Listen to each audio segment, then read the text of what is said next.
What's up, guys? Just wanted to show you a quick recipe I use for steak and potatoes that uses all clean ingredients and is honestly just as good or better than anything you'd get in a restaurant.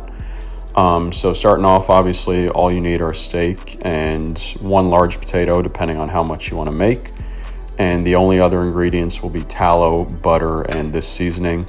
This seasoning only has rosemary, garlic, salt, and parsley, so all clean ingredients. You're going to want to drop in your potato to some boiling water. I kind of drop it in before the water's boiling. I don't think it makes a difference. While that's boiling, you can get your pan going with the tallow on it. And once the pan is heated up, you can get going with the steak. So I don't always do it on the side like this, but this one was a little bit thicker. So dropped it on each side for about 30 seconds and then laid it on its side once that was done. I give it about a minute and a half on each side for the first time, then I'll flip it and give it about 2 minutes on each side. And on the second time, I'll put the butter on. So just try and get that butter to melt as good as it can.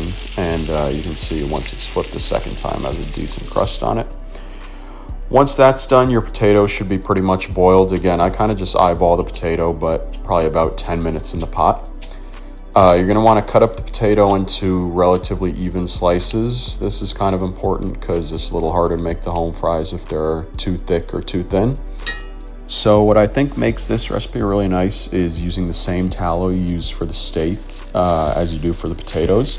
You can drop them in there and it'll give them that little bit of extra seasoning and juice that came off of the steak, which I think gives it a really good flavor. Don't have to be in there for too long, probably about 3 or 4 minutes, depending on how thick they are and how hot the pan is. But you can see there, these get a really nice kind of golden crust on them. And like I said, these home fries are just as good as anything you get in a restaurant. So flip them after about 3 or 4 minutes. You see there again, that really nice crust and color is what I go for. And that's about it.